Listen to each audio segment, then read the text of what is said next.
Welcome back. കഴിഞ്ഞ ക്ലാസ്സിൽ നമ്മൾ കുറച്ചധികം ക്വസ്റ്റ്യൻസ് ഡിസ്കസ് ചെയ്തായിരുന്നു അല്ലേ? HST ബോട്ടണിയുടെ പ്രീവിയസ് ക്വസ്റ്റ്യൻസ്. അപ്പോൾ അതിൻ്റെ ബാക്കി ക്വസ്റ്റ്യൻസ് ആണ് ഇന്നത്തെ ക്ലാസ്സിൽ നമ്മൾ ഡിസ്കസ് ചെയ്യുന്നത്. സോ എല്ലാവരും ശ്രദ്ധിച്ചിരിക്കുക കേട്ടോ. അപ്പോൾ അതിൽ next question, next generation amplicon sequencing is an approach to identify rare variants genome editing both 1 and 2 none of these. ഇതിൽ നെക്സ്റ്റ് ജനറേഷൻ ആംപ്ലിക്കോൺ സീക്വൻസിങ് ഇത് എന്തിനു വേണ്ടിയിട്ടാണ് നമ്മൾ യൂസ് ചെയ്യുന്നതെന്നാണ് ചോദിച്ചിരിക്കുന്നത്. റെയർ വേരിയൻസിന് വേണ്ടിയിട്ടാണോ, ജീനോം എഡിറ്റിങ്ങിന് വേണ്ടിയിട്ടാണോ, അല്ലെങ്കിൽ രണ്ടും എയും ബിയും ആൻസറായിട്ട് വരുന്നുണ്ടോ, അല്ലെങ്കിൽ ഇത് ഒന്നും ആൻസറായിട്ട് വരുന്നില്ലയോ? ഇതാണ് നമ്മുടെ ക്വസ്റ്റ്യൻ. എന്തിനെ ഐഡൻറ്റിഫൈ ചെയ്യാൻ വേണ്ടിയിട്ടുള്ളതാണ്. സോ നമ്മുടെ ആൻസർ എന്ന് പറയുന്നത് ബോത്ത് 1 and 2 ആണ്. റെയർ വേരിയൻസും അതേപോലെ ജീനോം എഡിറ്റിംഗ് ഇതിന് രണ്ടിന് വേണ്ടിയിട്ടാണ് നെക്സ്റ്റ് ജനറേഷൻ ആംപ്ലിക്കോൺ സീക്വൻസിങ് നമ്മൾ ഉപയോഗിക്കുന്നത്. അപ്പോൾ ആ ക്വസ്റ്റ്യൻ ഒന്ന് ഓർത്ത് വെച്ചേക്കണം. കാരണം നമുക്ക് എന്താ പറയുക, ഇതുമായിട്ട് കണക്ട് ചെയ്തിട്ട് മിക്കവാറും ക്വസ്റ്റ്യൻസ് എക്സാമിന് ചോദിക്കാറുള്ളതാണ് കേട്ടോ. Next question, the rare blood type Bombay phenotype is due to a mutation of a dominant allele H which lead to homozygosity and gene interaction. And this phenotype is due to എന്തുകൊണ്ടാണ് ഈ ഒരു phenotype ഉണ്ടാകുന്നത്? നമുക്കറിയാവുന്നതാണ് Bombay blood group എന്ന് പറയുന്നത് അല്ലേ, Bombay phenotype group നമുക്കറിയാം. അപ്പോൾ അത് അങ്ങനെ ഒരു ബ്ലഡ് ഗ്രൂപ്പ് ഉണ്ടാവാൻ കാരണം എന്താ? Due to a mutation of a dominant allele H. അപ്പോൾ ഡോമിനൻറ്റ് അലീൽ എച്ചിന് ഉണ്ടാകുന്ന മ്യൂട്ടേഷൻ കാരണമാണ് അത് ഉണ്ടാകുന്നതാണ് which lead to a homozygosity and gene interaction. അപ്പോൾ അങ്ങനെയെങ്കിൽ ഈ ഫിനോടൈപ്പ് ഉണ്ടാകുന്നതിന് കാരണം എന്താണെന്നാണ് ചോദിക്കുന്നത്. Dominant epistasis, recessive epistasis, multiple allele and codominance. And നമ്മുടെ ആൻസർ എന്ന് പറയുന്നത് ഓപ്ഷൻ ബി ആണ്. റെസസീവ് എപ്പിസ്റ്റാസിസ് ആണ് നമ്മുടെ ആൻസർ ആയിട്ട് വരുന്നത്. അപ്പോൾ ജെനറ്റിക്സ് പഠിക്കുന്ന സമയത്ത് ഇതെല്ലാം നമ്മൾ പഠിക്കുന്നുണ്ട്, ഇതിനോരോ എക്സാമ്പിൾസ് നമ്മൾ പഠിക്കുന്നുണ്ട്. അപ്പോൾ മിക്കവാറും എക്സാമ്പിൾസ് നമ്മുടെ സിലബസിൽ പറഞ്ഞിട്ടുണ്ട്. അപ്പോൾ അതുമായി ബന്ധപ്പെട്ടായിരിക്കും മിക്കവാറും ചോദിക്കുന്നത്. ഒരുപാട് ഡെപ്തിലേക്കൊന്നും ചോദിച്ചു പോയിട്ടില്ല, ഒരു പെരിഫറൽ ആയിട്ട് മാത്രമാണ് ഇതിൽ എക്സാമിന് ചോദിച്ചിരിക്കുന്നത് കേട്ടോ. Next, poky Neurospora was identified as a mitochondrial character because cytochrome A and B are absent. Cytochrome C found in excess, slow growth, all of this. അതിൽ പോക്കിന്യൂറോസ്പോറയുടെ കാര്യമൊക്കെ നമ്മൾ പഠിച്ചിട്ടുള്ളതാണ്. അതൊരു മൈറ്റോകോൺഡ്രിയൽ ക്യാരക്ടേഴ്സ് ആയിട്ട് നമുക്ക് മെയിൻ കണക്ട് ചെയ്ത് നമ്മൾ പറയുന്നുണ്ട്. അപ്പോൾ അത് എന്തുകൊണ്ടാണെന്നാണ് ചോദിച്ചേക്കുന്നത്. Poky Neurospora was identified as a mitochondrial character because എന്തുകൊണ്ടായിരിക്കാം? ഓൾ ഓഫ് ദീസ് എല്ലാം വരുന്നുണ്ട്. Cytochrome a and b are absent എന്നുള്ള കാരണം വരുന്നുണ്ട്, സൈറ്റോക്രോം സി ഫൗണ്ട് എക്സസ് എന്നുള്ള കാരണം വരുന്നുണ്ട്, സ്ലോ ഗ്രോത്ത് എന്നുള്ള കാരണം ഇതിൽ വരുന്നുണ്ട്. അപ്പോൾ നമുക്ക് തോന്നാം എന്താണ് ഈ പോക്കിന്യൂറോസ്പോറ എന്നുള്ളത്, നമുക്കൊരു കൺഫ്യൂഷൻ അടങ്ങി നിൽക്കും അല്ലേ? പഠിച്ചിട്ടുണ്ട് എങ്കിൽ പോലും ചിലവർക്കെങ്കിലും കൺഫ്യൂഷൻ വരാം. അപ്പോൾ ഈ പോക്കി എന്ന് പറയുന്നത് is a maternally inherited mutant strain of the filamentous fungus Neurospora crassa. Neurospora crassa നമ്മൾ പഠിച്ചിട്ടുണ്ട് അല്ലേ, ഒരു ഫിലമെൻ്റസ് ഫംഗസ് ആണ്. അപ്പോൾ ഇവരുടെ ആ ഒരു മ്യൂട്ടേഷൻ, ഇത് ഇൻഹെറിറ്റ് ചെയ്യുന്നത് മെറ്റേണലിയാണ്, അമ്മയിൽ നിന്ന് അങ്ങനെ മെറ്റേണലി ട്രാൻസ്ഫർ ചെയ്യുന്ന ഒന്നുകൂടിയാണിത്. അപ്പോൾ അതുകൊണ്ടാണ് നമ്മളതിനെ പോക്കിന്യൂറോസ്പോറ എന്നുള്ളത് പറയുന്നത്. And it is characterized by the deficiencies in mitochondrial function. ശരിക്കും നമ്മൾ ഇതിനെ കാണുമ്പോൾ അല്ലെങ്കിൽ ഇതുമായിട്ട് കണക്ട് നമ്മൾ പറയുന്നത് മൈറ്റോകോൺഡ്രിയൽ ഫംഗ്ഷൻ അതുണ്ടാകുന്ന ഡെഫിഷ്യൻസിയുമായി കണക്ട് ചെയ്ത് നമുക്കിത് ഐഡൻറ്റിഫൈ ചെയ്യാൻ പറ്റും. And particular lack of small ribosomal subunit and small RNA. അതേപോലെ തന്നെ മൈറ്റോകോൺഡ്രിയൽ റൈബോസോമൽ സബ് യൂണിറ്റ് അതിൻ്റെ സ്മോൾ റൈബോസോമൽ സബ് യൂണിറ്റ് ഇവിടെ ഉണ്ടായിരിക്കില്ല. And this lead to altered mitochondrial ribosome assembly and defect in the electron transport chain. മാത്രമല്ല ഇതുമൂലം എന്ത് സംഭവിക്കും? ETS അല്ലെങ്കിൽ ഇലക്ട്രോൺ ട്രാൻസ്പോർട്ട് ചെയിന് ഡിഫക്ട്സ് ഉണ്ടാവുന്നുണ്ട്. അതിൻ്റെ കൂടെ തന്നെ അത് സൈറ്റോക്രോമിനെയും ബാക്കിയുള്ള കമ്പോണൻസിനെയൊക്കെ അഫക്റ്റ് ചെയ്യുന്നുണ്ട്. അപ്പോൾ പോക്കിന്യൂറോസ്പോറ എന്ന് പറയുന്നത് മെറ്റേണൽ ഇൻഹെറിറ്റ് ചെയ്യപ്പെടുന്നൊരു മ്യൂട്ടൻ്റ് ആണ്. അതേപോലെ മൈറ്റോകോൺഡ്രിയൽ ഫംഗ്ഷനുമായിട്ട് കണക്ട് ചെയ്തുള്ള ഐഡൻറ്റിഫിക്കേഷന് വേണ്ടിയൊക്കെ നമ്മൾ ഹെൽപ്പ് ചെയ്യുന്നുണ്ട്. ആൻഡ് ഇത് എന്തിലേക്ക് ലീഡ് ചെയ്യുന്നുണ്ട്? നമ്മുടെ ഇലക്ട്രോൺ ട്രാൻസ്പോർട്ട് ചെയിൻ ഓൾട്ടർ ചെയ്യാൻ വേണ്ടി അല്ലെങ്കിൽ അതിൻ്റെ ഡിഫക്ട്സ് ഉണ്ടാക്കാൻ വേണ്ടിയിട്ട് കാരണമായിട്ട് മാറുന്നുണ്ട്. ഓക്കെ, അപ്പോൾ എന്തുകൊണ്ടാണെന്ന് ചോദിക്കുകയാണെങ്കിൽ cytochrome a and b are absent ആണ്, സൈറ്റോക്രോം സി എക്സ് ആയിട്ട് കാണുന്നുണ്ട്, സ്ലോ ഗ്രോത്ത് ആണ് ഇവരെ കാണിക്കുന്നത്. And which of these code for the amino acid proline എന്ന് പറഞ്ഞ അമിനോ ആസിഡിൻ്റെ കോഡ് ചെയ്യുന്ന കോഡോൺ ഏതാണെന്നാണ് ചോദിക്കുന്നത്. +2 മുതൽ നമ്മൾ പഠിക്കുന്ന കാര്യമാണിത് അല്ലേ. അന്നൊക്കെ നമുക്ക് ഒരുപാട് കൺഫ്യൂസിങ് ആയിട്ടും കാണാപ്പാടം പഠിച്ചൊക്കെ ആയിരിക്കും നമ്മൾ എക്സാം എഴുതിയിരിക്കുന്നത്. പക്ഷേ ഇതൊക്കെ നമുക്കിപ്പോൾ MSc ഒക്കെ പഠിച്ചു കഴിഞ്ഞപ്പോൾ നമുക്ക് വളരെ വ്യക്തമായി മനസ്സിലാക്കുന്ന ഒന്നാണല്ലോ ഈ കോഡോണും അമിനോ ആസിഡ്സ് ഒക്കെ അല്ലേ.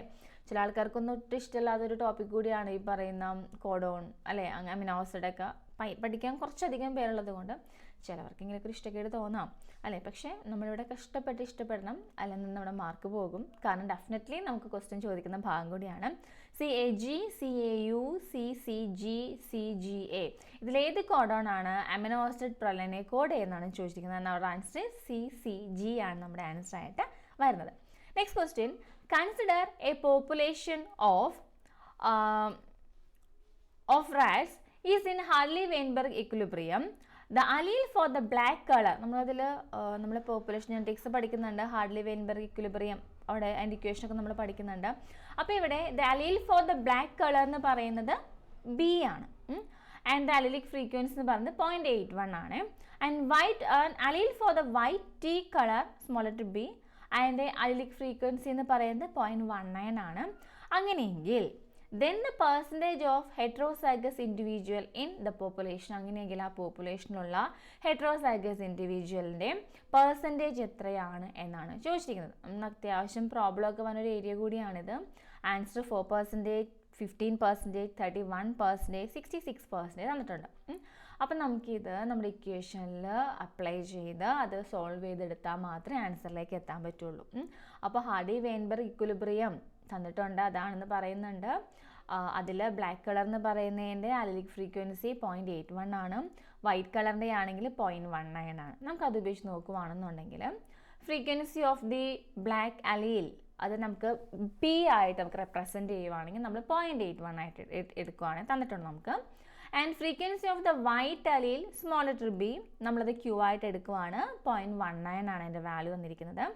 ഇനി നമ്മൾ ഈ ഒരു ഇക്വേഷൻ ഉപയോഗിച്ച് നമുക്ക് ഹെറ്ററോസൈഗസ് ഇൻഡിവിജ്വലിനെ കാണണമെങ്കിൽ, അവരുടെ ഫ്രീക്വൻസി കാണണമെങ്കിൽ നമുക്ക് എന്ത് യൂസ് ചെയ്യണം? 2PQ എന്ന് പറയുന്ന ഇക്വേഷൻ നമുക്ക് അവിടെ യൂസ് ചെയ്യണം അല്ലേ. അപ്പോൾ the percentage of the heterozygous individual can be calculated. എങ്ങനെ ചെയ്യാം? 2PQ കാൽക്കുലേറ്റ് ചെയ്യാം. 2 ഇൻറ്റു P എന്ന് പറയുന്നത് 0.81 ആണ്, ഇൻറ്റു Q എന്ന് പറയുന്നത് 0.19 ആണ്. അപ്പോൾ 2PQ എന്ന് പറയുന്നത് 0.3078 ആണ്. ഇനി നമുക്കിത് പെർസെൻറ്റേജിലേക്ക് മാറ്റണം അല്ലേ. ക്വസ്റ്റ്യൻ അവർ ചോദിച്ചിട്ടുണ്ട് എത്ര പെർസെൻറ്റേജ് ആണ് ചോദിച്ചേക്കുന്നത്. അപ്പോൾ എത്ര പെർസെൻറ്റേജ് ആണെന്ന് അറിയണമെങ്കിൽ നമ്മൾ എന്ത് ചെയ്യണം? ഇൻറ്റു 100 വെച്ച് മൾട്ടിപ്ലൈ ആണ് ചെയ്യണം. അങ്ങനെ ചെയ്യുമ്പോൾ നമ്മുടെ ആൻസർ 30.78 ആണ് നമുക്ക് കിട്ടുന്നത്. 30.78% ആണ് നമുക്ക് തന്നിരിക്കുന്നതിലുള്ള വാല്യൂ എന്ന് പറയുന്നത്. കുറച്ചുകൂടി ആക്യുറേറ്റ് ആണ് നിൽക്കുന്നത് 31% ആണ്. അപ്പോൾ ഇങ്ങനെ ഒരു ക്വസ്റ്റ്യൻ കാണുമ്പോൾ അയ്യോ അറിയില്ല എന്ന് പറഞ്ഞ കൺഫ്യൂഷൻ ഒന്നും ആവരുത്. ആ ഇക്വേഷൻ അങ്ങോട്ട് മനസ്സിലേക്ക് കൊണ്ടുവരാം, ദെൻ അപ്ലൈ ചെയ്യാം. ഇനി പെർസെൻറ്റേജിലേക്ക് ആരാണ് കൺവേർട്ട് ചെയ്യുന്നതെങ്കിൽ 100 വെച്ചുള്ള കാൽക്കുലേഷൻസ് ചെയ്യാം. ഓക്കെ, ദെൻ നെക്സ്റ്റ് നമുക്ക് ഇതേപോലെ തന്നെ എന്താ പറയുക, ഹാർലിക്കൻ ക്രോമസോമായിട്ട് ബന്ധപ്പെട്ട ക്വസ്റ്റ്യൻ ആണ്. Harlequin chromosome I use to study, എന്തിനു വേണ്ടിയിട്ട്, എന്തിൻ്റെ സ്റ്റഡിക്ക് വേണ്ടിയിട്ടാണ് ഹാർലിക്കൻ ക്രോമസോംസ് നമ്മൾ ഉപയോഗിക്കുന്നതാണ് ചോദിക്കുന്നത്. Semi conservative replication, crossing over, neither 1 nor 2, both 1 and 2. അപ്പോൾ നമ്മുടെ ആൻസർ എന്ന് പറയുന്നത് ഹാർലിക്കൻ ക്രോമസോം നമ്മൾ യൂസ് ചെയ്യുന്നത് എന്തിനു വേണ്ടിയിട്ടാണ്? സെമി കൺസർവേറ്റീവ് റെപ്ലിക്കേഷനും അതേപോലെ ക്രോസിംഗ് ഓവറും അതിൻ്റെ സ്റ്റഡീസിന് വേണ്ടിയിട്ടാണ് നമ്മൾ ഹാർലിക്കൻ ക്രോമസോം നമ്മൾ ഉപയോഗിക്കുന്നത്. ഈ ഹാർലിക്കൻ ക്രോമസോം എന്ന് പറയുന്നത് is characterized by differential staining of the two sister chromatid of a chromosome. നമ്മൾ പഠിക്കുന്ന സമയത്ത് സെൽ സൈക്കിളൊക്കെ പഠിക്കുന്നുണ്ടല്ലോ. അപ്പോൾ അതിൽ നമ്മൾ ഈ ഒരു മിയോസിസിൻ്റെ ഒരു ഇതിലേക്കൊക്കെ വരുമ്പോഴേക്കും നമ്മൾ എന്താ പറയുക, sister chromatid, non sister chromatids എന്നൊക്കെ നമ്മൾ പഠിക്കുന്നുണ്ട് അല്ലേ. അപ്പോൾ differential staining of a 2 sister chromatid of a chromosome, ഒരു ക്രോമസോമിൽ 2 സിസ്റ്റർ ക്രൊമാറ്റിഡ്സിൻ്റെ സ്റ്റെയിനിങ്, അതുമായിട്ട് ബന്ധപ്പെട്ടാണ് നമ്മൾ ഹാർലിക്കൻ ക്രോമസോംസിനെ പറയുന്നത് കേട്ടോ. Each chromosome at A metaphase is composed of 2 identical sister chromatid join at A centromere. ഒരു സെൻട്രോമിയർ ഉപയോഗിച്ച് 2 സിസ്റ്റർ ക്രൊമാറ്റിഡ്സിനെ ജോയിൻ ചെയ്യുന്നുണ്ട് അല്ലേ. ഇതിൽ ഈ ഹാർലിക്കൻ സ്റ്റെയിനിങ് ടെക്നിക്ക് നമ്മൾ യൂസ് ചെയ്യുന്നതിന് വേണ്ടിയിട്ടാണ് distinguish between these 2 sister chromatid. ഈ 2 സിസ്റ്റർ ക്രൊമാറ്റിഡ്സിനെയും നമുക്ക് എന്ത് ചെയ്യണം? ഡിസ്റ്റിങ്വിഷ് ചെയ്യണം. And how they incorporate of a chemical called bromodioxyuridine during DNA replication. അപ്പോൾ നമ്മൾ ഇതിന് വേണ്ടിയിട്ട് അവരെ സെപ്പറേറ്റ് ചെയ്യാൻ വേണ്ടിയിട്ട് നമ്മളൊരു കെമിക്കൽ ഉപയോഗിക്കും അല്ലേ. ആ കെമിക്കലിൻ്റെ പേരാണ് ബ്രോമോഡിയോക്സിയുറിഡിൻ അല്ലെങ്കിൽ BRDO എന്നാണ് പറയുന്നത്. ആൻഡ് ഡ്യൂറിങ് DNA replication സമയത്തായിട്ടാണ് നമ്മളിത് ചെയ്യുന്നത്. അപ്പോൾ അതാണ് ഒരു ഹാർലിക്യൂൻ ക്രോമസോം സ്റ്റെയിനിങ് ടെക്നിക്ക് നമ്മളിവിടെ യൂസ് ചെയ്യുന്നത്. സോ അത് സ്റ്റെയിൻ ചെയ്യുവാണെങ്കിൽ അതുമായിട്ട് കണക്ട് ചെയ്ത് വരുന്ന ക്രോമസോംസ് നമുക്ക് ഹാർലിക്യൂൻ ക്രോമസോം എന്ന് പറയാം. പഠിച്ചിട്ടുള്ളതാണ്, പക്ഷെ നമ്മൾ അന്ന് ആ ഒരു എക്സാമിന് വേണ്ടി മാത്രമുള്ള പഠിപ്പേ നമ്മളത് പഠിച്ചിട്ടുള്ളൂ, പിന്നെയൊക്കെ നമ്മുടെ മൈൻഡിൽ നിന്ന് പോയിട്ടുണ്ടാകും. സോ അതൊക്കെ ഒന്ന് റിഫ്രഷ് ചെയ്തെടുക്കാൻ വേണ്ടിയിട്ടുള്ളൊരു ടൈം കൂടിയാണിത്. Then find out the correct statement. Standard error increase when standard deviation increases. Standard error decreases when sample size increases. Neither correct, both 1 and 2 are correct. അപ്പോൾ എന്തായിരിക്കും കറക്റ്റ് സ്റ്റേറ്റ്മെൻറ്റ് എന്ന് പറയുന്നത്? Standard error increases when standard deviation increases. Standard deviation കൂടുമ്പോൾ എന്താ, standard എററും കൂടുന്നുണ്ട്. അതേപോലെ standard error decreases എപ്പോഴാണ്? When sample size increases. Sample size കൂടുമ്പോൾ സ്റ്റാൻഡേർഡ് എറർ ഡിക്രീസ് ചെയ്യുന്നുണ്ട്.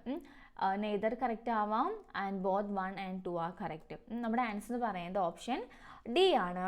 എന്തായിരുന്നു? Both 1 and 2 are correct. അതായത് സ്റ്റാൻഡേർഡ് എറർ കൂടുമ്പോൾ, സ്റ്റാൻഡേർഡ് ഡീവിയേഷൻ കൂടുമ്പോൾ സ്റ്റാൻഡേർഡ് എറർ കൂടുന്നുണ്ട്. സാമ്പിൾ സൈസ് ഇൻക്രീസ് ചെയ്യുമ്പോൾ സ്റ്റാൻഡേർഡ് എറർ ഡിക്രീസ് ചെയ്യുന്നുണ്ട്. And these 2 statements are correct. Okay, അതിൽ നമുക്ക് പറയാനുള്ള കാര്യം, നമുക്ക് ബയോസ്റ്റാറ്റി ആയിട്ട് ബന്ധപ്പെട്ടാണ് നമ്മൾ ഇതൊക്കെ പഠിക്കുന്നത് അല്ലേ. അപ്പം ഞാൻ നേരത്തെ പറഞ്ഞ പോലെ ചിലവർക്കെങ്കിലും കുറച്ചൊരു ഇഷ്ടക്കേട് തോന്നുന്നൊരു ടോപ്പിക്കാണ് നമ്മുടെ ബയോസ്റ്റാറ്റി എന്ന് പറയുന്നത്. കാരണം മെജോറിറ്റി ഓഫ് ബോട്ടണി സുവോളജി ആൾക്കാരെ സംബന്ധിച്ച് മാത്സ് നമ്മൾ പിന്നീട് +2 കഴിഞ്ഞ് പഠിക്കുന്നില്ല. കുറച്ച് പേർക്കൊക്കെ ഇഷ്ടക്കേട് ആയിരിക്കാം മാത്സിനോട്, കുറച്ച് പേർക്കൊന്നും കുഴപ്പമില്ലായിരിക്കാം. അപ്പോൾ അതുമായി ബന്ധപ്പെട്ട് ഈ ബയോസ്റ്റാറ്റി കാണുമ്പോൾ ഒരു പ്രശ്നമുണ്ട് കുറച്ച് പേർക്കെങ്കിലും. അപ്പോൾ ആ പ്രശ്നമൊക്കെ മാറ്റി വയ്ക്കുക, പഠിക്കുക. ആൻഡ് ഇതൊക്കെ ചോദിക്കുന്ന ക്വസ്റ്റൻ ആണ്. നമ്മുടെ ആൻസർ ഓപ്ഷൻ ഡി ആണ്. Both 1 and 2 are correct. Next, there is A possibility of A rotation of angle phi and xi of the polypeptide chain, which is known as dihedral angle.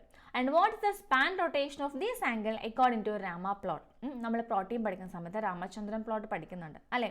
അതിൽ തന്നെ നമുക്ക് ഈ amino acids arrange ചെയ്തിട്ടാണ് polypeptide chain ഉണ്ടാവുന്നത് നമുക്കറിയാം അല്ലേ. അതിൽ നമുക്ക് 2 ആംഗിൾസാണ് കാണുന്നത്. Phi ആംഗിളുണ്ട്, psi ആംഗിളുണ്ട്. ആൻഡ് ആ 2 ആംഗിൾസ് നമുക്ക് ഡൈഹെഡ്രൽ ആംഗിൾസ് നമുക്ക് പറയാം. ആൻഡ് ഇതെങ്ങനെ തിരിയുന്നു, എത്രത്തോളം ഇതിനെ തിരിയാൻ സാധിക്കുന്നു എന്നതൊക്കെ റെപ്രസെൻ്റ് ചെയ്തിട്ടാണ് നമ്മൾ രാമചന്ദ്ര പ്ലോട്ട് നമ്മൾ കൊണ്ടുവന്നിരിക്കുന്നത്. അപ്പോൾ ഈ സൈ ആൻഡ് ഫൈ ആംഗിൾസുമായിട്ട് കണക്ട് ചെയ്തിട്ട് അപ്പോൾ ഇവർ ചോദിച്ചിരിക്കുന്നത് ഈ രാമചന്ദ്ര പ്ലോട്ടിൽ അല്ലെങ്കിൽ രാമ പ്ലോട്ടിൽ ഈ ആംഗിൾസിൻ്റെ ഡൈഹെഡ്രൽ ആംഗിൾസ് ആയുള്ള ഫൈ ആൻഡ് സൈ ആംഗിൾസിൻ്റെ സ്പാൻ ഓഫ് റൊട്ടേഷൻ എത്രയാണെന്നാണ് ചോദിച്ചിരിക്കുന്നത്. നോക്കുക, 0 to 19, -90 to 90 degree, -60 to 60 degree, -180 to 180 degree. നമ്മുടെ ആൻസർ എന്ന് പറയുന്നത് -180 to 180 ഡിഗ്രിയാണ് നമ്മുടെ ആൻസർ ആയിട്ട് വരുന്നത് കേട്ടോ. ഓക്കെ, അപ്പോൾ ഈ 2 രാമചന്ദ്ര പ്ലോട്ട് എന്തായാലും പഠിക്കാനുള്ളതാണ്. നമുക്ക് അതിന് പ്രോട്ടീൻ സ്ട്രക്ചേഴ്സ് നമുക്ക് പഠിക്കാനുണ്ട്. അതിൽ ഏറ്റവും സിമ്പിളായുള്ള ഒന്നാണ് വൈ ആൻഡ് സൈ ആംഗിൾസ് അല്ലെങ്കിൽ ഡൈഹെഡ്രൽ ആംഗിൾസ് എന്ന് പറയുന്നത്.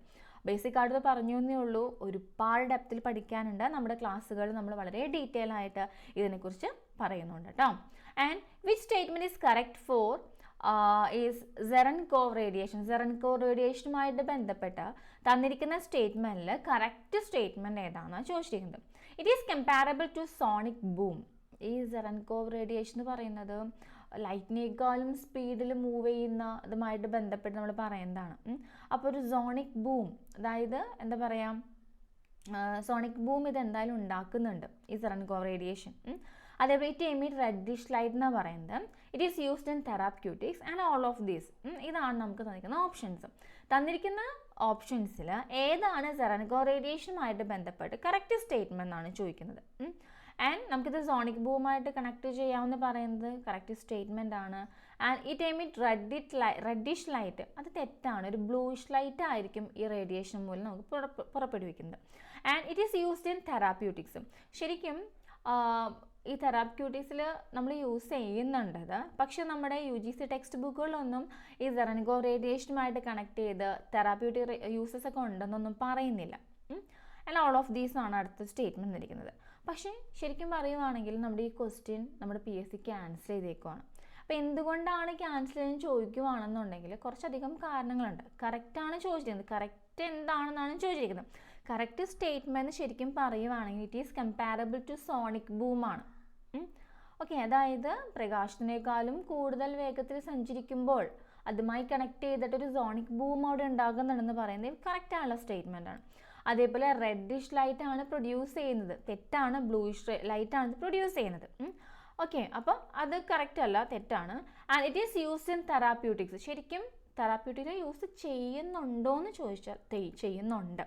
പക്ഷേ ഞാൻ നേരത്തെ പറഞ്ഞ പോലെ UGC ടെക്സ്റ്റ് ബുക്കുകളിൽ അല്ലെങ്കിൽ അതുമായി കണക്ട് ചെയ്ത് വരുന്ന ഭാഗങ്ങളിൽ നമുക്കതിൻ്റെ തെറാപ്യൂട്ടിക്കൽ ഇമ്പോർട്ടൻസ് പറയുന്നില്ല. ഓക്കെ, അപ്പോൾ ആ സ്റ്റേറ്റ്മെൻറ്റും തെറ്റാണ് എന്ന് നമുക്ക് വേണമെങ്കിൽ പറയാം. അപ്പോൾ ഈ ക്വസ്റ്റ്യന് ശരിക്കും പറഞ്ഞൊരു ക്ലാരിറ്റി ഇല്ല. തന്നിരിക്കുന്ന ഓപ്ഷന് ഒരു ക്ലാരിറ്റി ഇല്ലാത്തത് കൊണ്ടൊക്കെ ആയിരിക്കും PSC എന്ത് ചെയ്തിരിക്കുന്നത്, ഈ ആൻസർ, ഈ ഒരു ക്വസ്റ്റ്യൻ ക്യാൻസൽ ചെയ്തിട്ടുള്ളത്. ഓക്കെ, ശരിക്കും പറയുവാണെങ്കിൽ നമുക്ക് A ആൻസർ ആയിട്ട് എടുക്കാം. പ്രൊഫഷണൽ കീയിൽ തന്നിരിക്കുന്നതിലും A ആണ് ആൻസർ ആയിട്ട് എടുത്തിരിക്കുന്നത്.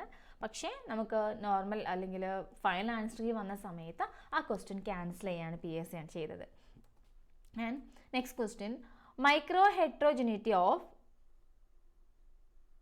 of immunoglobulin G is demonstrated by PAC ELISA, SDS Page, isoelectric focusing, HPTLC. Microheterogeneity എന്ന് പറയുന്നത് ഇമ്മ്യൂണോഗ്ലോബുലിൻ്റെ ഡെമോൺസ്ട്രേറ്റ് ചെയ്യുന്നത് താഴെ തന്നിരിക്കുന്ന ഏത് ടെക്നിക്ക് ഉപയോഗിച്ചിട്ടാണെന്നാണ് ചോദിക്കുന്നത്. അവർ ആൻസർ ഈസ് ഐസോഇലക്ട്രിക് ഫോക്കസിങ് ആണ്. ഇത് നമുക്കതുമായി ബന്ധപ്പെട്ട് ഈ PAC ELISA, SDS പേജ് ഇതൊക്കെ നമ്മൾ പഠിക്കുന്നതാണേ. അതിൻ്റെ ഫുൾ ഫോം എന്താണ്, എന്തിനു വേണ്ടി യൂസ് ചെയ്യുന്നു, ഇതെല്ലാം നമ്മൾ പഠിച്ചിട്ടുള്ളതാണ്. ഇവിടെ ചോദിച്ചിരിക്കുന്നത് ഇമ്മ്യൂണോഗ്ലോബുലിൻ ജിയുമായി കണക്ട് ചെയ്ത ക്വസ്റ്റ്യൻ ആണ്. മൈക്രോ ഹെട്രോജനിറ്റി ഓഫ് ഇമ്മ്യൂണോഗ്ലോബുലിൻ G ഇത് ഡെമോൺസ്ട്രേറ്റ് ചെയ്യുന്നത് ഐസോഇലക്ട്രിക് ഫോക്കസിംഗ് എന്ന് പറഞ്ഞ ടെക്നിക്ക് യൂസ് ചെയ്തിട്ടാണ്. അപ്പോൾ PAC ELISA എന്താണെന്നൊക്കെ നമുക്കൊരു ഡൗട്ട് വരും അല്ലേ. PAC ELISA or polycyclic aromatic compound ELISA എന്ന് പറയും. ഇത് ശരിക്കും നമ്മൾ യൂസ് ചെയ്യുന്നത് is a method for measuring polycyclic aromatic compound. Polycyclic aromatic കോമ്പൗണ്ട്സിനെ മെഷർ ചെയ്യാം, അതിൻ്റെ മെറ്റബോളൈറ്റ്സ് ഇതൊക്കെ മെഷർ ചെയ്യാം. അതായത് ELISAയുമായിട്ട് കണക്ട് ചെയ്ത് ഇതിനൊക്കെ മെഷർ ചെയ്യാൻ വേണ്ടിയിട്ടാണ് നമ്മൾ PAC ELISA എപ്പോഴും യൂസ് ചെയ്യുന്നത്. ഓക്കെ, ഇനി SDS പേജ് ഉണ്ട്, അല്ലെങ്കിൽ sodium dodecyl sulphate polyacrylamide gel electrophoresis. ഇത് നമ്മൾ ഒരു ടെക്നിക്ക് നമ്മൾ യൂസ് ചെയ്യുന്നത് to separate protein based on their molecular weight. പ്രോട്ടീൻസിനെ സെപ്പറേറ്റ് ചെയ്യാൻ വേണ്ടിയിട്ടാണ്, മോളിക്കുലാർ വെയിറ്റ് ഉപയോഗിച്ച് പ്രോട്ടീൻസിനെ സെപ്പറേറ്റ് ചെയ്യാൻ വേണ്ടിയിട്ടാണ് നമ്മൾ SDS പേജ് യൂസ് ചെയ്യുന്നത്. ഓക്കെ, അപ്പോൾ നമുക്കറിയാം നമ്മൾ SDS ഒക്കെ ബയോടെക്നോളജിയിൽ പഠിക്കുന്നതാണ്. ആൻഡ് HPTLC ഉണ്ട്. ഇത് നമ്മൾ ഇതിൻ്റെ ഫുൾ ഫോം ചോദിക്കുവാണെങ്കിൽ high performance thin layer chromatography ആണ്. അതായത് തിൻ ലെയർ ക്രൊമാറ്റോഗ്രാഫിയുടെ കുറച്ചുകൂടി ഒരു അഡ്വാൻസ്ഡ് വേർഷനാണ് HPTLC അല്ലെങ്കിൽ high performance thin layer chromatography എന്ന് പറയുന്നത്. that provide enhanced separation efficiency and detection sensitivity. അല്ലെങ്കിൽ കുറച്ചും കൂടി ബെറ്റർ ആയിട്ട് കാര്യങ്ങൾ ഡിറ്റക്ട് ചെയ്യാനും അതേപോലെ തന്നെ സെൻസ് ചെയ്യാനൊക്കെ ഇത് ഉപയോഗിക്കുന്നുണ്ട്. And it is most powerful technique used for both qualitative and quantitative analysis of various compounds. അതായത് ഫാർമസ്യൂട്ടിക്കൽസ്, ഫുഡ് സയൻസ്, ഫോറൻസിക് അങ്ങനെയുള്ള ഏത് ഫീൽഡ് എടുത്താലും കുറച്ചും കൂടി ബെറ്റർ ആയിട്ട് ക്വാളിറ്റേറ്റീവ്ലി ആൻഡ് ക്വാണ്ടിറ്റേറ്റീവ്ലി നമുക്ക് കോമ്പൗണ്ട്സ് അനലൈസ് ചെയ്യാൻ വേണ്ടി നമ്മൾ യൂസ് ചെയ്യുന്ന ടെക്നിക്ക് കൂടിയാണ് HPTLC അല്ലെങ്കിൽ high performance thin layer chromatography എന്ന് പറയുന്നത്. അടുത്തത്, which statement is not true for GCMSുമായിട്ട് ബന്ധപ്പെട്ട് തന്നിരിക്കുന്നതിൽ തെറ്റായിട്ടുള്ള അല്ലെങ്കിൽ ശരിയല്ലാത്ത സ്റ്റേറ്റ്മെൻ്റ് ആണ് ചോദിക്കുന്നത്. The carrier gas is helium of nitrogen. Impossible to recover individual sample. Both 1 and 2. Derivatization is mandatory. തന്നിരിക്കുന്നതിൽ ശരിയല്ലാത്ത statement അല്ലെങ്കിൽ ആൻസർ എന്ന് പറയുന്നത് ഡെറിവേറ്റൈസേഷൻ ഈസ് മാൻഡേറ്ററി എന്നുള്ളതാണ് തെറ്റായിട്ടുള്ളത്. അപ്പോൾ നമുക്ക് GCMS എന്താണെന്ന് അറിയണ്ടേ? അതറിഞ്ഞാൽ മാത്രമല്ലേ തന്നിരിക്കുന്ന സ്റ്റേറ്റ്മെൻറ്റ് ശരിയാണോ തെറ്റാണോ എന്നൊക്കെ നമുക്ക് അറിയാൻ പറ്റുള്ളൂ. അപ്പോൾ നമ്മുടെ GCMS എന്ന് പറയുന്നത് GCMS ഓക്കെ, അത് പറയുന്നത് ഗ്യാസ് ക്രൊമാറ്റോഗ്രാഫി മാസ് സ്പെക്ട്രോമെട്രി ആണ്. എന്തായിരുന്നു? ഗ്യാസ് ക്രൊമാറ്റോഗ്രാഫി മാസ് സ്പെക്ട്രോമെട്രി ആണ് നമ്മൾ GCMS എന്ന് പറയുന്നത്. ഇത് ശരിക്കും നമ്മുടെ ഗ്യാസ് ക്രൊമാറ്റോഗ്രാഫിയും അതേപോലെ തന്നെ മാസ് സ്പെക്ട്രോമെട്രി എല്ലാം കൂടി ചേർന്നിട്ടുള്ളൊരു ഐറ്റം ആണെന്ന് നമുക്ക് പറയാം അല്ലേ. It's a powerful analytical technique that combine gas chromatography for separating compound and mass spectrometry for identifying them അല്ലേ. അപ്പോൾ ഇതിൽ ഗ്യാസ് ക്രൊമാറ്റോഗ്രാഫി ഉപയോഗിച്ച് നമ്മൾ കോമ്പൗണ്ട്സിനെ സെപ്പറേറ്റ് ചെയ്യുന്നുണ്ട്. അതേപോലെ തന്നെ മാസ് സ്പെക്ട്രോമെട്രി ഉപയോഗിച്ച് നമ്മൾ എന്ത് ചെയ്യുന്നുണ്ട്, അവരെ ഐഡൻറ്റിഫൈ ചെയ്യുന്നുണ്ട്. ഓക്കെ, അപ്പോൾ അതിന് വേണ്ടിയിട്ടുള്ള കമ്പൈൻഡ് ആളൊരു ഫോമാണ് GCMS എന്ന് പറയുന്നത്. ആൻഡ് അതിൽ ശരിയല്ലാത്ത സ്റ്റേറ്റ്മെൻറ്റ് ഡെറിവറ്റൈസേഷൻ മാൻഡേറ്ററി ആണ് ശരിയല്ലാത്തത്. അതല്ലാതെ carrier gases helium of nitrogen, impossible to recover individual samples, ഇതൊക്കെ നമുക്ക് അതുമായിട്ട് കണക്ട് ചെയ്ത് പറയാം. അടുത്തത്, aromatic amino acids are not synthesized by animal but certain other groups synthesize these amino acids by Shikimate pathway. They include bacteria, fungi, algae, all of these. Aromatic amino acid നമ്മൾ animals synthesise ചെയ്യുന്നില്ല, പക്ഷേ ബാക്കി animals അല്ലാത്ത ബാക്കി ചില groups ഷിക്കിമേറ്റ് pathway വഴി ഇത് synthesise ചെയ്യുന്നുണ്ട്. അങ്ങനെയെങ്കിൽ അവർ ആരൊക്കെയാണ് എന്നാണ് ചോദിക്കുന്നത്. നമ്മുടെ ബാക്ടീരിയയും ഫംഗയും ആൽഗയും എല്ലാവരും എന്ത് ചെയ്യുന്നുണ്ട്, ഷിക്കിമേറ്റ് പാത്വേ വഴി ഈ പറയുന്ന അരോമാറ്റിക് അമിനോ ആസിഡ് സിന്തസൈസ് ചെയ്യുന്നുണ്ട്. Okay, next question. When one molecule of oxygen bind to the ferrous part of each of 4 chain of hemoglobin, enhance the further binding of oxygen. This is explained by നമ്മൾ ഓക്സിജൻ്റെ ഹീമോഗ്ലോബിനുമായിട്ടുള്ള ആ ഒരു കണക്ഷനും എങ്ങനെയാണ് haemoglobin ഓക്സിജനെ carry ചെയ്ത് കൊണ്ടുപോകുന്നതെന്നും ഒക്കെ നമ്മൾ പഠിക്കുന്നുണ്ട് അല്ലേ. അപ്പോൾ നമുക്ക് ഇതിൽ ചോദിച്ചിരിക്കുന്ന question, 1 molecule of oxygen bind to the ferrous part of the each chain of the hemoglobin എന്ന് പറയുന്നത്. Okay, and enhance the further binding of oxygen. അപ്പോൾ ഇവരുടെ ഈ ബൈൻഡിങ്ങും ഇവരുടെ ആ ഒരു കണക്ഷനും എല്ലാം എക്സ്പ്ലെയിൻ ചെയ്യുന്നത് ഏതാണ്? താഴെ തന്നിരിക്കുന്നത് എലോസ്റ്റെരിക് മോഡുലേഷൻ ആണോ, നോൺ കോമ്പറ്റേറ്റീവ് ഇൻഹിബിഷൻ ആണോ, കോമ്പറ്റേറ്റീവ് ഇൻഹിബിഷൻ ആണോ, അല്ലെങ്കിൽ ഇതൊന്നും അല്ലയോ എന്നാണ് ചോദിച്ചിരിക്കുന്നത്. ആൻഡ് നമ്മുടെ ആൻസർ എന്ന് പറയുന്നത് എലോസ്റ്റെരിക് മോഡുലേഷൻ ആണ് ആൻസർ പറയുന്നത്. ഇതിൽ ഈ നോൺ കോമ്പറ്റേറ്റീവ് ആൻഡ് കോമ്പറ്റേറ്റീവ് ഇൻഹിബിഷനെല്ലാം മിക്കവാറും എക്സാമിന് ചോദിക്കുന്നതാണ്. നമ്മൾ ഓരോന്ന് പഠിക്കുമ്പോഴും അതിൻ്റെ ആൻസറിലൂടെ ഒന്ന് കടന്നു പോകാനായിട്ട് ശ്രദ്ധിക്കുക കേട്ടോ. ഓക്കെ, നമുക്ക് വളരെ ഡീറ്റെയിൽ ആയിട്ട് നമ്മൾ ക്ലാസ്സുകളിൽ പറയുന്നുണ്ട്. ക്ലാസ്സുകൾ പറയുന്നതിനൊപ്പം തന്നെ അതിൻ്റെ എന്താ പറയുക, ബാക്കി കണക്ട് ചെയ്ത് തന്ന ക്വസ്റ്റ്യൻസ് എന്തൊക്കെയാണ്, പ്രീവിയസ് ഇയറിൽ എന്തൊക്കെയാണ് ചോദിച്ചിട്ടുള്ളത്, ഇങ്ങനെയുള്ള കാര്യങ്ങളൊക്കെ തന്നെ നമ്മൾ ക്ലാസ്സുകളിൽ പ്രൊവൈഡ് ചെയ്യുന്നതാണ്. Next, Rubisco fixes the carbon and has a turnover rate of 5.5 per second. How long does it take Rubisco to fix 1 molecule of carbon dioxide? 0.5 second, 0.18 second, 5 second, then 1.8 second. എന്തായിരിക്കാം അതിൻ്റെ answer എന്ന് പറയുന്നത്? Rubisco fixes the carbon and the turn over rate എന്ന് പറഞ്ഞ് 5.5 per second ആണെന്നാണ് പറയുന്നത്. And അങ്ങനെയെങ്കിൽ how long does it take rubisco fix 1 moles of carbon dioxide എന്നാണ് ചോദിച്ചിരിക്കുന്നത്. റുബിസ്കോ പ്ലാന്റ്സിൽ സുലഭമായി കാണപ്പെടുന്ന ഒരു എൻസൈമാണ്. അതിൻ്റെ ഫങ്ഷൻസൊക്കെ നമ്മൾ പ്ലാന്റ്സിൻ്റെ ഫോട്ടോസിന്തസിസുമായിട്ടൊക്കെ ബന്ധപ്പെട്ട് നമ്മൾ പഠിക്കുന്നതാണ്. അപ്പോൾ ഇങ്ങനൊരു ക്വസ്റ്റ്യൻ തന്നിട്ടുണ്ടെങ്കിൽ അത് കണ്ടുപിടിക്കാനായിട്ടുള്ള ഒരു ഇക്വേഷൻ നമുക്കുണ്ട്. എന്താ? 1/the turnover rate. ഓക്കെ, അപ്പോൾ അതിൽ 1/turnover rate എന്താണ് നമ്മൾ കണ്ടുപിടിച്ചാൽ നമ്മൾ ആൻസറിലേക്ക് സിമ്പിളായിട്ട് എത്തും. വേറെ ഒന്നും നമ്മൾ ചെയ്യേണ്ട. ഇങ്ങനൊരു ക്വസ്റ്റ്യൻ കിട്ടുവാണെങ്കിൽ നമ്മൾ ചെയ്യേണ്ടതാണ് 1/turnover rate ചെയ്യുക. അതിൽ ടേൺ ഓവർ റേറ്റ് എന്ന് പറയുന്നത് 5.5 ആണ്. ദെൻ 1/5.5 ചെയ്യുമ്പോൾ നമുക്കിരുന്ന ആൻസർ എന്ന് പറയുന്നത് 0.18 seconds ആണ് നമുക്ക് ആൻസറായിട്ട് കിട്ടുന്നത്. ഓക്കെ, അപ്പോൾ ഇങ്ങനെയുള്ള കുറച്ച് പൊടിക്കൈകളൊക്കെ ഉണ്ട് സിമ്പിളായിട്ട് ആൻസറിലേക്ക് എത്താൻ വേണ്ടിയിട്ട് പഠിക്കുന്നതാണ്. പക്ഷേ നോർമൽ ചിലപ്പോൾ ഫോട്ടോസിനസ് പഠിക്കുന്ന സമയത്ത് ഇതൊന്നും അതിൻ്റെ കൂടെ പഠിച്ചു പോകണമെന്നും അല്ലെങ്കിൽ പറഞ്ഞു തരണമെന്നും ഒരു നിർബന്ധമില്ല. ഓക്കെ, പക്ഷെ നമ്മളിത് ശ്രദ്ധിച്ച് പഠിക്കണം. ഇങ്ങനത്തെ ക്വസ്റ്റ്യൻസ് എല്ലാം PSC ഇപ്പോൾ ചോദിച്ചു തുടങ്ങിയിട്ടുണ്ട്. And resistance to the diffusion of carbon dioxide from outside the leaf to chloroplast occurs at different location. Which among is the major point of resistance? Resistant to the diffusion of carbon dioxide from outside the leaf to chloroplast occurs at a different location. അതിൽ which um the major point of resistance എന്നാണ് ചോദിച്ചിരിക്കുന്നത്. Boundary layer, stomatal pore, mesophyll, intercellular space. ഏതായിരിക്കാം ഇതിൽ തന്നിരിക്കുന്നതിൽ ഏറ്റവും major point of resistance എന്ന് പറയുന്നത്? Stomatal പോർ ആണ് മേജർ പോയിന്റ് ഓഫ് റെസിസ്റ്റൻസ് എന്ന് പറയുന്നത്. നെക്സ്റ്റ് കാണുമ്പോൾ നമുക്ക് ഭയങ്കര വലുതായിട്ട് തോന്നാം, കൺഫ്യൂഷൻ തോന്നാം. അങ്ങനൊരു ക്വസ്റ്റ്യൻ ആണ്. It was observe that a gene for a disease resistant was inherited in a recessive fashion. The incidence of resistance in its normal population is 1/400 and in the observed area was 1/25. And what are the carrier frequencies in the normal population and in the observed area? Assume that the population studied is stable. And option A, 38/400 is to 8/25. Then 2/400 is to 2/25. 19/20 is to 4/25. 19/400 is to 4/25. ഇത്രയാണ് നമുക്ക് തന്നിരിക്കുന്ന options എന്ന് പറയുന്നത്. അപ്പോൾ ഇതിൽ നമുക്ക് നേരത്തെ നമ്മൾ ചെയ്ത പോലെ ഹാർഡ്ലി വെയിൻബെർഗ് ഇക്വിലിബ്രിയം ഉപയോഗിച്ച് സോൾവ് ചെയ്യാവുന്നൊരു പ്രോബ്ലം കൂടിയാണ്.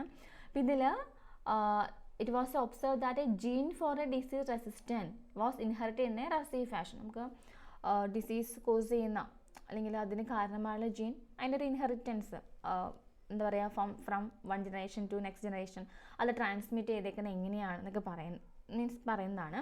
ഇതിൽ the incidence of resistance in a normal പോപ്പുലേഷനിലെ ഇൻസിഡൻസ് ഓഫ് റെസിസ്റ്റൻസ് എന്ന് പറയുന്നത് 1/400 ആണ്.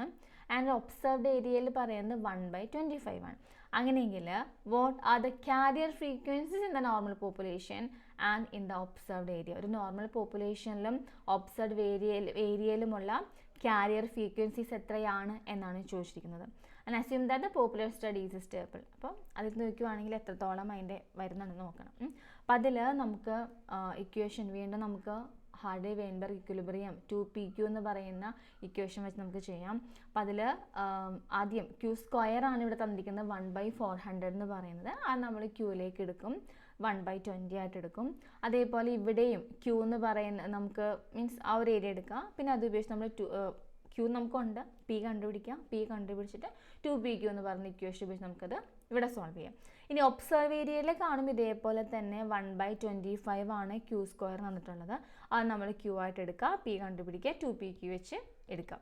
അപ്പം അങ്ങനെ ചെയ്ത് നോക്കുമ്പോൾ നമ്മൾ ആ ഒരു ഇക്വേഷൻ വെച്ച് ഇതിനെ ഡിറൈവ് ചെയ്ത് വരുമ്പോൾ അവർ ആൻസർ ഈസ് 35/40 ഈസ് ടു 8/25 എന്നുള്ളതാണ് ആൻസർ. 2pq ഇക്വേഷൻ ആണ്, ഹാർഡ്ലി വെയിൻബെർഗ് ഇക്വേഷൻ ഉപയോഗിച്ചിട്ടാണിത് സോൾവ് ചെയ്യേണ്ടത്.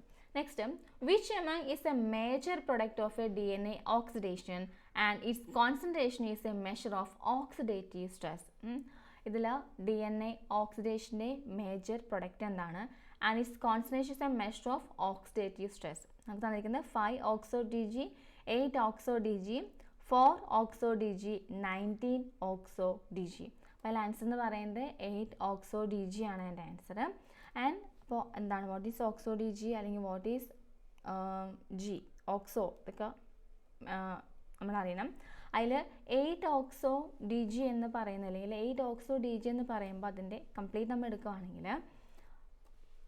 ഈ 8-oxo-2-deoxyguanosine അതാണ് നമ്മൾ ഷോർട്ട് ചെയ്തിട്ട് 8-oxo-DG എന്ന് പറയുന്നത്. It's A modified nucleoside and A major product of DNA oxidation. അപ്പം ഇത് ഈ പറയുന്ന 8-oxo-DG എന്ന് പറയുന്നത് ഒരു മോഡിഫൈഡ് ആയിട്ടുള്ള ന്യൂക്ലിയോസൈഡാണ്.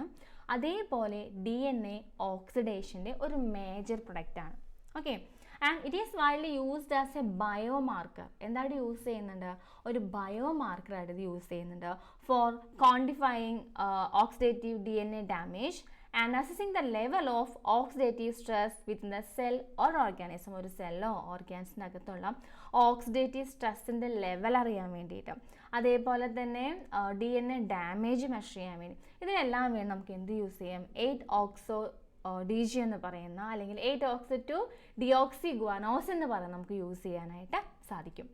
And next, computer store all data in binary format. ഇത് ശരിക്കും നമ്മുടെ ബയോഇൻഫർമാറ്റിക്സ് നമ്മുടെ കമ്പ്യൂട്ടർ ബയോളജിയുമായിട്ട് കണക്ട് ചെയ്ത് വന്നതാണ്.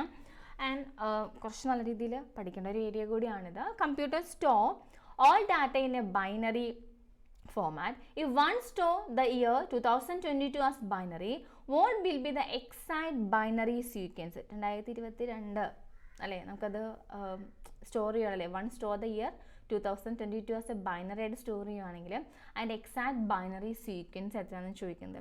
അതിൻ്റെ ആൻസർ എന്ന ഓപ്ഷൻ ചെയ്യാം കേട്ടോ. 11111110 ആണ് അതിൻ്റെ ആൻസർ. അതും നല്ല രീതിക്ക് പഠിക്കണം. നമ്മളിതിപ്പോൾ ഇത് എക്സ്പ്ലെയിൻ ചെയ്തെടുക്കുകയാണെങ്കിൽ കുറേ ഉണ്ടാവും. അതുകൊണ്ട് ഇതിൻ്റെ കൂടുതൽ എക്സ്പ്ലനേഷനിലേക്കൊന്നും പോകുന്നില്ല ഞാൻ. നന്നായിട്ട് ടോപ്പിക്ക് നമ്മുടെ സിലബസ് എടുത്ത് നമുക്കത് പഠിക്കാം കേട്ടോ. Next, point out the disadvantage of snowball sampling. Snowball സാമ്പിളിങ്ങിൻ്റെ ഡിസഡ്വാൻറ്റേജ്. ഈ സ്നോബോൾ സാമ്പിളിംഗ് എന്ന് പറയുന്നത് അത് നമുക്കൊരു സാമ്പിൾ കിട്ടും, ആ സാമ്പിളിൽ നിന്ന് നമ്മൾ അടുത്തൊരു സാമ്പിൾ ഉണ്ടാക്കിയെടുക്കുന്നത്. ആ ഒരു സാമ്പിളിംഗ് ടെക്നിക്കാണ് നമ്മൾ സ്നോബോൾ സാമ്പിളിംഗ് എന്ന് പറയുന്നത്. അതായത് ഒരാൾ മറ്റൊരാളെ പരിചയപ്പെടുത്തി, ആൾ മറ്റൊരാളെ പരിചയപ്പെടുത്തി, ഇങ്ങനെ പോകില്ലേ, ഏകദേശം അതേപോലെ നമ്മളൊരു ഗ്രൂപ്പിന് എടുക്കുകയാണ്. ആ ഗ്രൂപ്പിന് നമ്മൾ അനലൈസ് ചെയ്ത് നമ്മളൊരു സാമ്പിൾ ചെയ്തു, അതിൽ നിന്ന് കുറച്ച് നമ്മൾ ഡാറ്റാസ് കളക്ട് ചെയ്യുകയാണ്. അതിനെ ബേസ് ചെയ്ത് അല്ലെങ്കിൽ അവരിൽ നിന്ന് കിട്ടുന്ന ഡാറ്റാസ് അനുസരിച്ച് നമ്മൾ മറ്റൊരു സാമ്പിൾ ഒരു എന്താ പറയുക ഗ്രൂപ്പ് എടുക്കുവാണ്. അപ്പോൾ അങ്ങനെ പോകുന്നതാണ് നമ്മൾ സ്നോ ബോൾ സാമ്പിളിംഗ് എന്ന് പറയുന്നത്. എങ്ങനെയാണ് നമ്മുടെ കിട്ടുന്ന ഡാറ്റാസ് കൂടുന്നത്. ഈ സ്നോ ബോൾ സാമ്പിളിങ്ങിൻ്റെ ഡിസഡ്വാൻറ്റേജ് ആണ് ചോദിക്കേണ്ടത്. Impossible to determine the sampling error, could not discover the characteristic of population, impossible to conduct due to lack of participant, lack of confidentiality of data. ഇതിൻ്റെ ആൻസർ വന്നത് option A ആണ്, impossible to determine the sampling error എന്നുള്ളതാണ് നമ്മുടെ answer ആയിട്ടുണ്ട്. കാരണം നമ്മൾ പറഞ്ഞില്ലേ, ഒന്നിൽ നിന്ന് ഒന്നിലേക്ക് നമ്മളിങ്ങനെ പാസ് ചെയ്ത് പോവാണ്. അങ്ങനെ പോകുന്ന സമയത്ത് ചിലപ്പോഴെങ്കിലും നമുക്ക് ആ ഒരു എറർ ഉണ്ടാകുന്നുണ്ട്, പക്ഷെ ഉണ്ടാകുന്ന എറർ എന്താണെന്ന് മനസ്സിലാക്കാനായിട്ട് സാധിക്കില്ല. ആൻഡ് അതാണ് ഇതിൻ്റെ സ്നോബോൾ സാമ്പിളിങ്ങിൻ്റെ ഒരു മെയിൻ ആയുള്ള disadvantages, impossible to determine the sampling error. പിന്നെ ഒരു റാൻഡം ആയിട്ടുള്ളൊരു പോക്കല്ല, അപ്പം അതുകൊണ്ടൊക്കെ തന്നെയാണ് നമുക്ക് എറർ തിരിച്ചറിയാൻ പറ്റില്ല എന്ന് പറയുന്നത്. And protein data bank provide the 3D structure of. Protein data bank എന്തിൻ്റെയൊക്കെ 3D സ്ട്രക്ചറാണ് പ്രൊവൈഡ് ചെയ്യുന്നതെന്ന് എല്ലാത്തിൻ്റെയും കേട്ടോ. പ്രോട്ടീൻ്റെയും DNA-യുടെയും RNA-യുടെ ഒക്കെ 3D സാമ്പിൾ ഇത് പ്രൊവൈഡ് ചെയ്യുന്നുണ്ട്. 3D സ്ട്രക്ചർ ഇവർ പ്രൊവൈഡ് ചെയ്യുന്നുണ്ട്. Next, which statement is true four bus is computing? A hardware, A software, hardware as well as software, none of these. Which statement is true four bus is computing എന്നാണ് ചോദിച്ചത് കേട്ടോ. ഇതിൽ നമ്മൾ നേരത്തെ പറഞ്ഞ പോലെ കമ്പ്യൂട്ടറുമായി കണക്ട് ചെയ്തുള്ള കാര്യങ്ങളൊക്കെ പഠിക്കുന്ന സമയത്ത് ബസ് എന്താണെന്നും അതേപോലെ ശരിക്കും നമ്മൾ പഠിക്കുന്നുണ്ട് അല്ലേ, ഹാർഡ്വെയർ സോഫ്റ്റ്വെയർ അതുമായിട്ട് കണക്ട് ചെയ്ത് വരുന്ന കാര്യങ്ങളൊക്കെ നമ്മൾ വളരെ ഡീറ്റെയിൽ ആയിട്ട് പഠിക്കുന്നുണ്ട്. അപ്പോൾ ഇതിൽ ബസ് ഈസ് കമ്പ്യൂട്ടിംഗ് എന്ന് പറയുന്നതുമായി ബന്ധപ്പെട്ട് കറക്റ്റായുള്ള സ്റ്റേറ്റ്മെൻറ്റ് എന്ന് പറയുന്നത് ഓപ്ഷൻ സി ആണ്, hardware as well as software എന്നുള്ളതാണ് കറക്റ്റ് ആയിട്ടുള്ള ആൻസർ കേട്ടോ. Next, a group of compound are used in protoplast culture as osmotic. Identify the one which is not suitable. അതായത് ഈ ഓസ്മോട്ടിക് എന്ന് പറയുന്നത് നമ്മുടെ ഈ കാർബൺ സോഴ്സിനെയൊക്കെ മീൻ ചെയ്യുന്നതാണ് ഓസ്മോട്ടിക് എന്ന് പറയുന്നത് കേട്ടോ. അപ്പോൾ തന്നിരിക്കുന്നതിൽ ചോദിച്ചിരിക്കുന്നത് A group of compound are used as protoplast culture അല്ലേ. പ്രോട്ടോപ്ലാസ്റ്റ് കൾച്ചറിന് വേണ്ടി നമ്മൾ യൂസ് ചെയ്യുന്ന ഒരു ഗ്രൂപ്പ് ഓഫ് കോമ്പൗണ്ട് ആണ് നമ്മളതിനെ ഓസ്മോട്ടിക് എന്ന് പറയും. ഇതിൽ ആ ഓസ്മോട്ടിക് എന്ന് പറയുന്ന ഗ്രൂപ്പിൽ വരാത്ത ആളെയാണ് ചോദിച്ചിരിക്കുന്നത്. ഒരു ഡൗട്ടുമില്ല നമുക്ക് ആൻസറിലേക്ക് എത്താം, എക്കാർബോസ് ആണ്. ബാക്കി ഗ്ലൂക്കോസും സോബിറ്റോളും സ്യൂക്രോസും എല്ലാം തന്നെ ഓസ്മോട്ടിക് എന്ന് പറയുന്നതിൽ നമുക്ക് പറയാനായിട്ട് സാധിക്കും.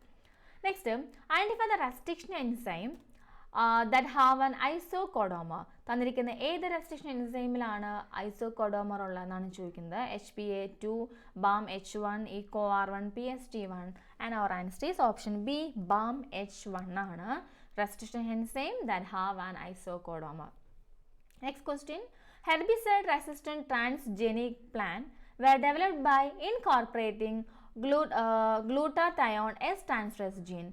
This enzyme detoxifies which herbicide? ഏത് ഹെർബിസൈഡിനെയാണ് ഇത് ഡിറ്റോക്സിഫൈ ചെയ്യുന്നതെന്നാണ് ചോദിക്കുന്നത് കേട്ടോ. അപ്പോൾ herbicide resistant transgenic plant were developed by incorporating എന്ത് വെച്ച് ഇൻകോർപ്പറേറ്റ് ചെയ്തിട്ടാണ് ഗ്ലൂട്ടാതയോൺ S-transferase ജീൻ വെച്ച് ഇൻകോർപ്പറേറ്റ് ചെയ്തിട്ടാണ് നമ്മൾ ഹെർബിസൈഡ് റെസിസ്റ്റൻറ്റ് ട്രാൻസ്ജനിക് പ്ലാന്റ്സിനെ നമ്മൾ നിർമ്മിച്ചിട്ടുള്ളത്. Okay, and this enzyme detoxify which herbicide എന്ന് ചോദിക്കുവാണെങ്കിൽ എട്രാസിൻ ആണ് കേട്ടോ. എട്രാസിനാണ് നമ്മുടെ ആൻസർ പറയുന്നത്.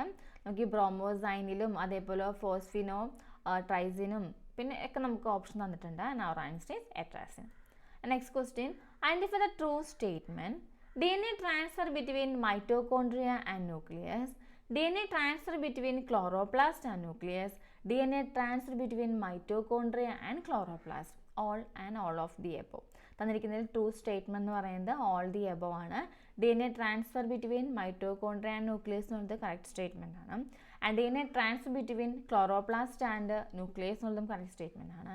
And DNA transfer between mitochondria and chloroplast എന്ന് പറയുന്നത് കറക്റ്റ് സ്റ്റേറ്റ്മെൻറ്റ്. അപ്പോൾ all the above are the correct statement.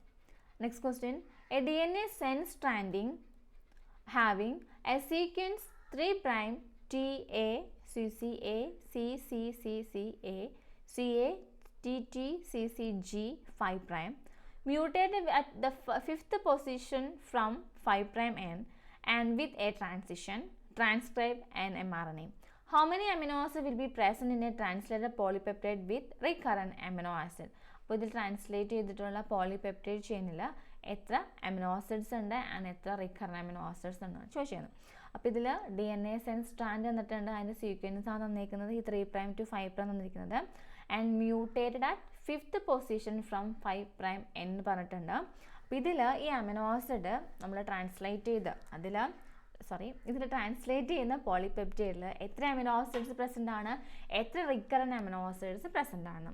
4 amino acid with 2 recurrent amino acid, 6 amino acid with 3 recurrent amino acid, 6 amino acid with 2 recurrent amino acid, 4 amino acid with 3 recurrent amino acid. And our answer is 4 amino acid with 3 recurrent amino acid ആണ് ഇതിൽ present ആയിട്ടുള്ളത്. അപ്പോൾ how many amino acid will be present in the translated polypeptide? Translated polypeptide 4 amino acid ഉണ്ട്. with recurrent amino acid ചോദിക്കുകയാണെങ്കിൽ 3 recurrent amino acid ആണ് അവിടെ present ആയിട്ട് ഉള്ളത്. Next question. What is the probability of getting capital A small a, capital B small b and small c genotype from a cross between capital A small a, capital B small b, capital B small b, capital C small c? അതെന്നെ cross ചെയ്യുവാണെങ്കിൽ നമുക്ക് കിട്ടുന്ന probability ratio എത്രയാണെന്ന് ചോദിക്കുന്നത്. 1/16 ആണ് നമുക്ക് കിട്ടുന്ന ആ ഒരു റേഷ്യോ എന്ന് പറയുന്നത് കേട്ടോ.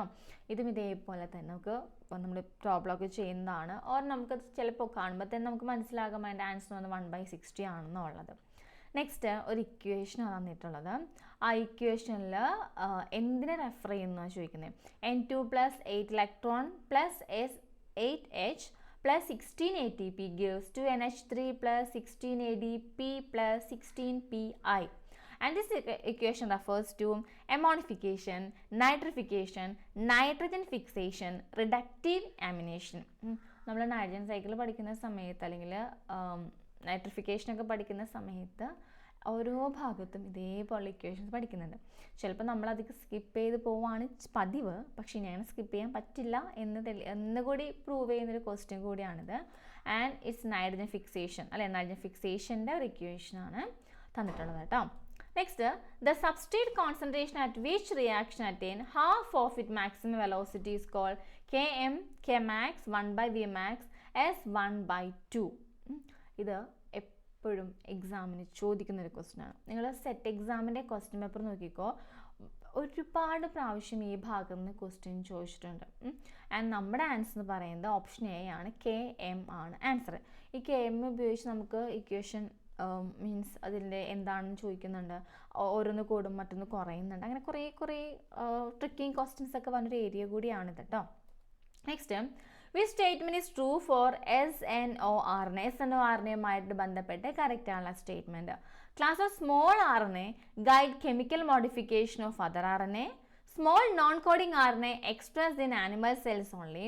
Long non-coding RNA transcribed from enhancer region of DNA.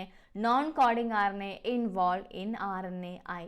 അതിൽ SNORNAയുമായിട്ട് ബന്ധപ്പെട്ട് കറക്റ്റായുള്ള സ്റ്റേറ്റ്മെൻറ്റ് എന്ന് പറയുന്നത് ഓപ്ഷൻ എ ആണ്. Class of small RNA guide chemical modification of other RNA എന്നുള്ളതാണ് SNORNAയുമായിട്ട് ബന്ധപ്പെട്ട് കറക്റ്റായുള്ള statement. And next question, exometabolomics is refers to metabolomics of exosphere, metabolic footprinting, exothermal metabolomics, quantitative metabolomics. അതിൽ എക്സോ മെറ്റബോളിക്സുമായിട്ട് കറക്റ്റ് ചെയ്ത് വന്നത് നമ്മുടെ ആൻസർ എന്ന് പറയുന്നത് ഓപ്ഷൻ ബി ആണ്, മെറ്റബോളിക് ഫുഡ് പ്രിൻറ്റിംഗ് എന്നുള്ളതാണ് കറക്റ്റ്. ഇതിൽ ഈ മെറ്റാബോളമിക്സ് ഓഫ് എക്സോസ്ഫിയർ എന്ന് ഫസ്റ്റ് ഓപ്ഷൻ കൊടുത്തിരിക്കുന്നത് കൊണ്ട് ചിലപ്പോൾ കൺഫ്യൂഷനുള്ള കാരണം ഒരു ചാൻസ് ഉണ്ട്. കൺഫ്യൂഷനിലേക്കൊന്നും പോകരുത്. And our answer option B, metabolic food printing ആണ് കറക്റ്റ് ആയുള്ള answer. Next, physiological dormancy of seed can be broken by cold temperature treatment which commonly range from. നമ്മൾ ഡോർമൻസി ഒക്കെ പഠിക്കുന്നുണ്ട് പ്ലാന്റ്സിൻ്റെ ഗ്രോത്ത് ആൻഡ് ഡെവലപ്മെൻറ്റ് എന്ന് പറഞ്ഞ പോർഷനിൽ. അപ്പോൾ അങ്ങനെയാണെന്നുണ്ടെങ്കിൽ physiology of dormancy of seed can be broken by cold temperature treatment ആണ്. അതിൻ്റെ റേഞ്ചാണ് ചോദിക്കുന്നത്. ആൻസർ 1 to 7 ഡിഗ്രി സെൽഷ്യസ് ആണ് നമ്മുടെ ആൻസർ ആയിട്ട് വരുന്നത്. Okay, next vitamin B5 is essential for which are the following pathway. Vitamin B5 നമുക്ക് ഏത് pathway, താഴെ പറയുന്ന ഏത് പാത്വേയിലാണ് എസെൻഷ്യൽ ആയിട്ടുള്ളത്? Gluconeogenesis, glycolysis, fatty acid synthesis, pyruvate carboxylation. And our answer is fatty acid സിന്തസിസിലാണ് നമുക്ക് വിറ്റാമിൻ B5 എന്നുള്ളത് ഏറ്റവും എസെൻഷ്യൽ ആയിട്ട് വരുന്നത്. അത് ചോദിക്കാറുണ്ട്, നമുക്ക് സിലബസിലുള്ള ഭാഗമാണ്. വിറ്റാമിൻസും അവൻ്റെ കെമിക്കൽ നെയിംസും അതിൻ്റെ ഡെഫിഷ്യൻസി കൊണ്ടാകുന്ന ഡിസീസൊക്കെ നമുക്ക് പഠിക്കണം. Next, which among is A programming command line language popular in bioinformatics. അപ്പോൾ തന്നിരിക്കുന്നതിൽ ഏതാണ് നമ്മുടെ ബയോഇൻഫർമാറ്റിക്സ് യൂസ് ചെയ്യുന്ന പ്രോഗ്രാമിംഗ് കമാൻഡ് ലൈൻ ലാംഗ്വേജ് എന്നാണ് ചോദിച്ചിരിക്കുന്നത്. അതിൽ പേൾ, ജാവ, ബാഷ്, C++ ആണ് തന്നിട്ടുള്ളത്. പക്ഷേ ഈ ക്വസ്റ്റ്യൻ ക്യാൻസൽഡ് ആണ് കേട്ടോ. അത് ക്വസ്റ്റ്യനിലുള്ള അക്യുറസി കുറവ് മൂലം അത് ക്യാൻസൽ ചെയ്തേക്കുവാണ്. ആൻഡ് നമ്മുടെ ബോട്ടണി ഭാഗത്തു നിന്നുള്ള last question is which statement is true for the phase contrast microscope. Phase contrast മൈക്രോസ്കോപ്പുമായി ബന്ധപ്പെട്ട കറക്റ്റ് സ്റ്റേറ്റ്മെൻറ്റ് എന്താണെന്നാണ് ചോദിക്കുന്നത്. Partially coherent illumination is used. Coherent illumination is used. Collector lens and specialized annullers are not essential. None of these. ഇതിൽ face contrast മൈക്രോസ്കോപ്പുമായി ബന്ധപ്പെട്ട് correct ആയുള്ള statement എന്ന് പറയുന്നത് partially coherent illumination is used എന്നുള്ളതാണ്. Face contrast മൈക്രോസ്കോപ്പുമായി ബന്ധപ്പെട്ട് correct ആയിട്ടുള്ള statement. അപ്പോൾ ഇത്രയും ക്വസ്റ്റ്യൻസ് ആണ് നമ്മൾ ബോട്ടണി ഭാഗത്ത് നിന്ന് നമ്മുടെ PSC കഴിഞ്ഞ വർഷം HSSD ബോട്ടണിക്ക് ചോദിച്ചിട്ടുള്ള ക്വസ്റ്റ്യൻസ്. 70 ക്വസ്റ്റ്യൻ ആണ് ഒരു പാർട്ടിലുള്ളത്. ബാക്കി 30 മാർക്കിൻ്റെ ക്വസ്റ്റ്യൻ എന്ന് പറയുന്നത് നമ്മുടെ നെക്സ്റ്റ് പാർട്ടാണ്. അതായത് നമുക്ക് അതിൽ ടീച്ചിങ് ആപ്റ്റിറ്റ്യൂഡ്, അതായത് നമ്മുടെ റിസർച്ച് മെത്തഡോളജി വരുന്നുണ്ട്, അതേപോലെ നമ്മുടെ റിനൈൻ സെൻസ് വരുന്നുണ്ട്, പിന്നെ അതേപോലെ ന്യൂസ് പേപ്പേഴ്സ്, പിന്നെ നമ്മുടെ ലിറ്ററേച്ചർ, ഇവിടെ ലെമൻ പേഴ്സണാലിറ്റീസ്, അങ്ങനെയുള്ള കുറേ കാര്യമൊക്കെ അവിടെ വരുന്നുണ്ട്. അപ്പോൾ ജനറൽ PSCയുമായിട്ട് ടച്ച് ഉള്ളവർക്ക് ഈ 70 മാർക്ക് കൂടാതെ 30 മാർക്ക് വാങ്ങിക്കാൻ ഒട്ടും ബുദ്ധിമുട്ടുണ്ടാവില്ല. അതിൽ ജനറൽ PSCയുമായിട്ട് കണക്ഷൻ കുറച്ച് കുറവാണ്, നമ്മളങ്ങനെ കാര്യമായിരുന്ന ആ ഭാഗത്തേക്ക് പോയിട്ടില്ല എന്നുള്ളത്. 70 മാർക്ക് നിങ്ങൾ പിടിച്ചു വെക്കുക, അതായത് ഒട്ടും തന്നെ നിങ്ങൾ സ്കിപ്പ് ചെയ്യാതെ പഠിക്കുക കേട്ടോ. അപ്പോൾ I+ൽ HSD ബോട്ടണിയുടെ ക്ലാസ്സുകൾ സ്റ്റാർട്ട് ചെയ്തിട്ടുണ്ട്. അപ്പോൾ നിങ്ങൾക്ക് കൂടുതൽ ഡീറ്റെയിൽസ് അറിയാൻ വേണ്ടിയിട്ട് താഴെ കാണുന്ന നമ്പർ നിങ്ങൾ കോൺടാക്റ്റ് ചെയ്യുക. ഫീ ഡീറ്റെയിൽസും നമ്മുടെ കോഴ്സിൻ്റെ സ്ട്രക്ചറും എല്ലാം അറിയുന്നതിന് വേണ്ടി നിങ്ങൾ താഴെ കാണുന്ന നമ്പറിൽ കോൺടാക്റ്റ് ചെയ്യുക കേട്ടോ. ഇനിയും നമുക്ക് ബാക്കി ക്വസ്റ്റ്യൻസ് ഡിസ്കസ് ചെയ്യാനുണ്ട്, അതൊക്കെ നെക്സ്റ്റ് ക്ലാസ്സിൽ ഡിസ്കസ് ചെയ്യാം. അപ്പോൾ ക്ലാസ് എല്ലാവർക്കും യൂസ്ഫുൾ ആയെന്ന് കരുതുന്നു.